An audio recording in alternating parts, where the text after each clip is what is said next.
everyone, so we are on a new video for this week. So we're actually a little bit later starting this video.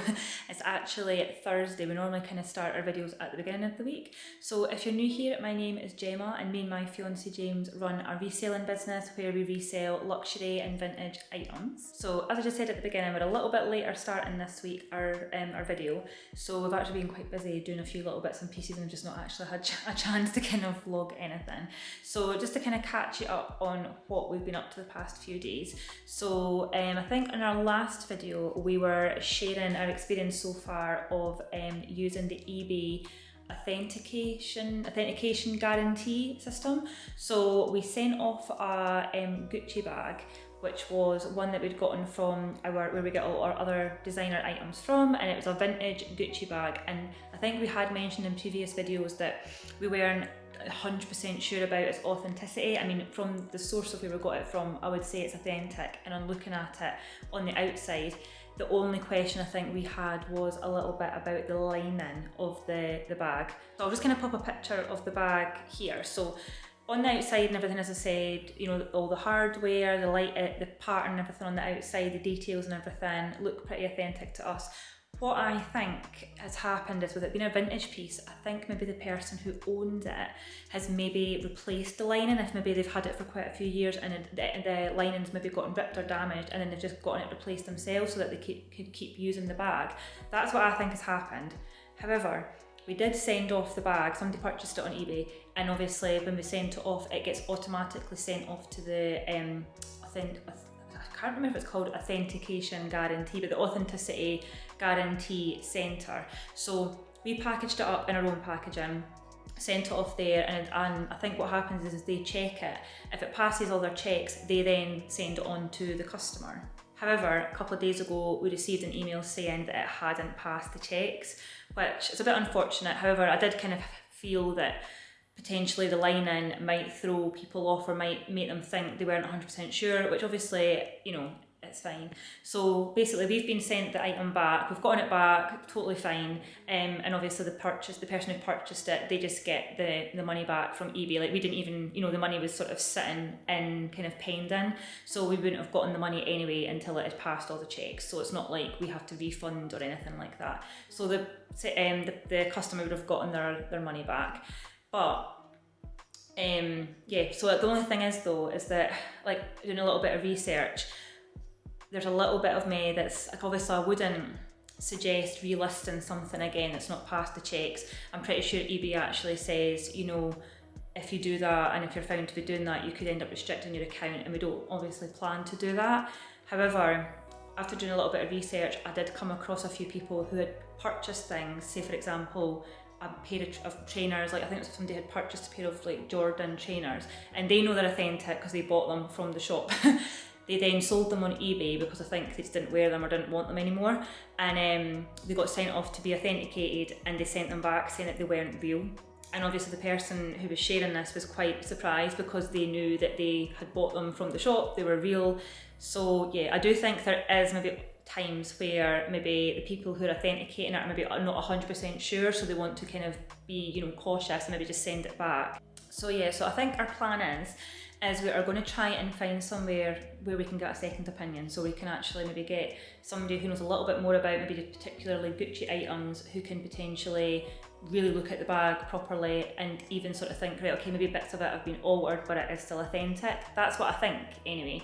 But yeah, so that's kind of the update with that. One thing to kind of know is, if you do send things off and they do get sent to the eBay authenticator people, is that when it gets sent on to your customer, they don't use any of your packaging. So when we sent off our bag, we packaged it in our own box, we wrapped it and things like that. We obviously put our business card and things, and that was still there.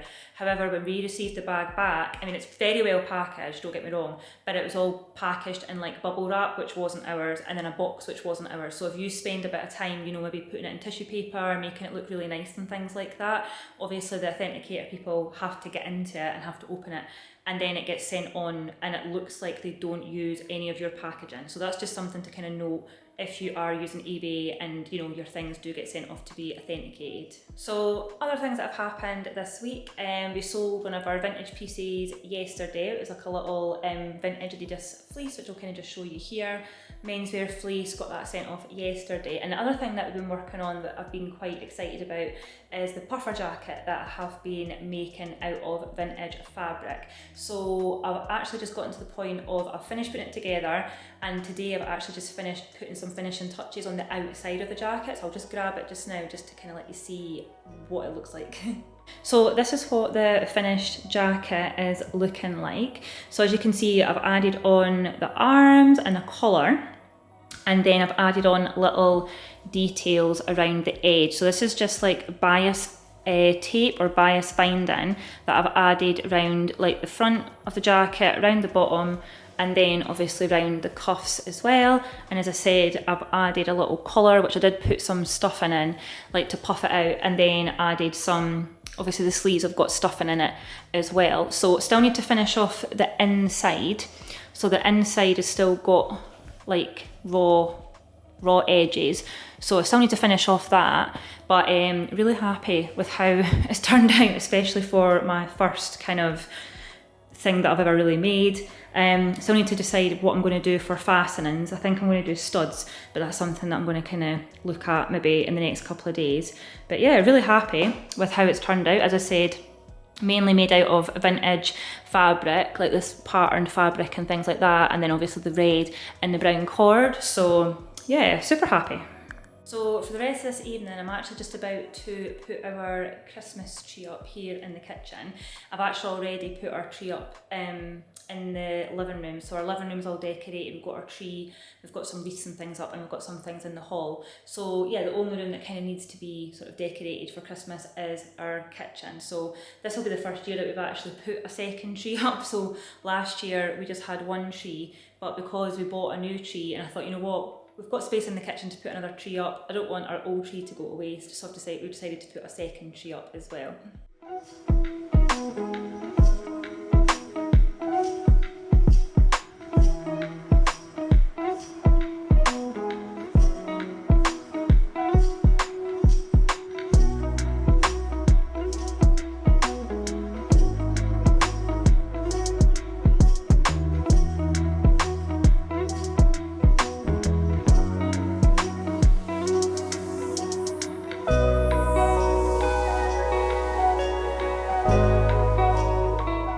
Hi everyone, so it's the next day now and I'm just out with James just now. She's got another appointment, so that's why I'm in the car. So we're about to head into town to go and do a little bit of like doing some food shopping and things, and we actually managed to sell another item last night. Or early this morning, so when we get back home we're going to pack that up as well. I think it was one of our vintage hoodies that we've got, so pack that up. And then last night as well, I don't know if you'll have seen the little clips that I showed, that I managed to finish off doing our second Christmas tree in the kitchen and got that room all decorated. So yeah, so the rest of today really is actually our day off. We do try and have at least one day off a week, so I think after we've done our sending off the package and things like that, we're going to have a little bit of a chilled day at home.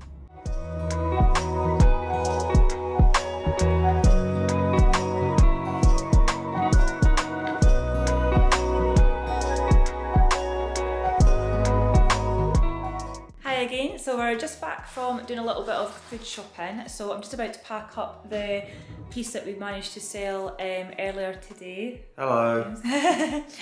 And take it down to the post office. I'll just quickly show you what it was that we sold just now. So this is the vintage hoodie that we sold. It's an NFL Green Bay Packers one. So yeah, it's got this Green Bay Packers logo printed on the front, and obviously drawstring and front pouch pocket. And I think a lot of the Green Bay Packers hoodies that we've seen have always been green rather than the bright yellows, so I think that makes this one a little bit different. So just about to pack that up just now.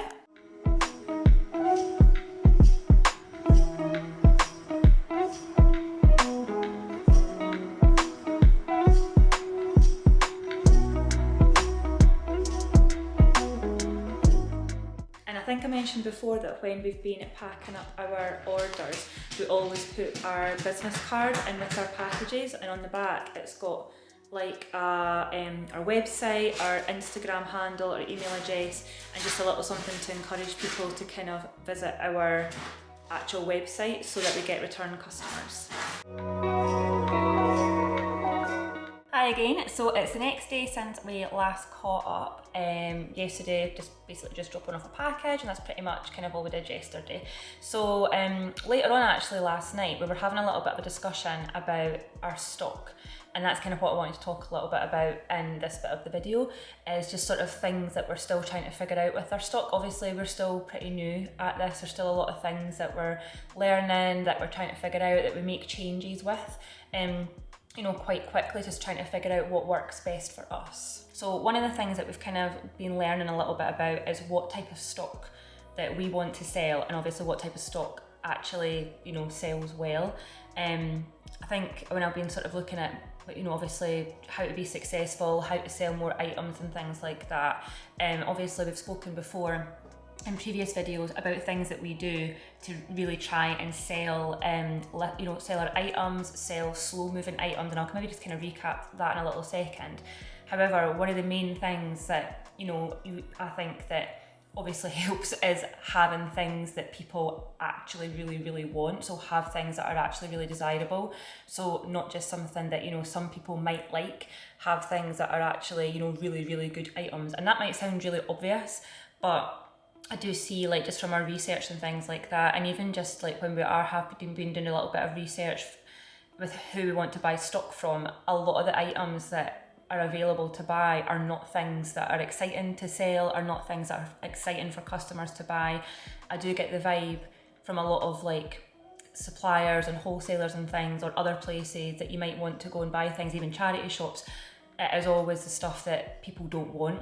And it's obviously, you have to be very careful not to fall into the trap of maybe seeing a good deal, seeing it being sold for really cheap, or seeing something that is maybe really unique, but you think, oh, I really like this, but you really need to think about, is it something that people actually want and that people are actually going to buy? So before I go into talking about what we've decided to do with our stock decisions, I just kind of wanted to quickly recap the things that we have or are trying to sell slow moving items. So one of the things that we have been doing, which has been working really well, has been relisting things on the likes of Vinted and Depop, and that does work. Like, that is such a good way to shift old stock, as update the pictures, update the description, potentially the title as well, take it off of Vinted and Depop, and then relist it with all the new pictures and things like that.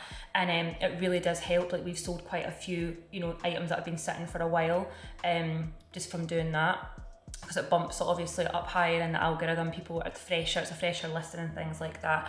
So if it has been sitting for for a couple of months, that is definitely something you can do to get your items shifted. So another thing that we do, which I think I mentioned before, I had a little sort of ask ChatGPT to give us some ideas, is to adjust the price a little bit. Now, this does not mean like cutting the price in half or anything like that, even just taking off 50 pence, a pound, and then relisting it at that slightly lower price, and that sometimes is enough to kind of make a buyer, take the decision to actually purchase it.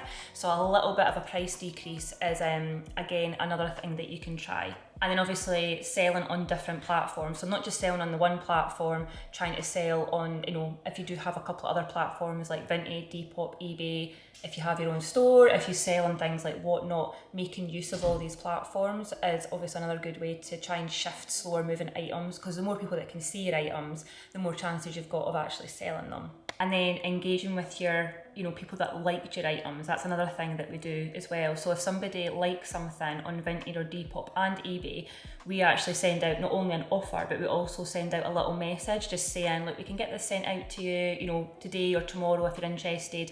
Just let us know if you've got any questions as well, like if there is any questions you've got about the item, just to kind of get that conversation going. And it also shows as well that you're a real person, and it kind of starts to build up a little bit of a relationship with people. I mean, we've actually had quite nice messages from people who've maybe not ended up purchasing from us, but hopefully then we stick in their mind for maybe future purchases if they are looking for similar items. So definitely worthwhile, sending out little nice messages and things as well along with your offer. So coming back to stock, Yeah, so we've been kind of thinking a little bit about how to kind of make our stock move faster. So again, kind of staying with the same theme of not having too many things sitting.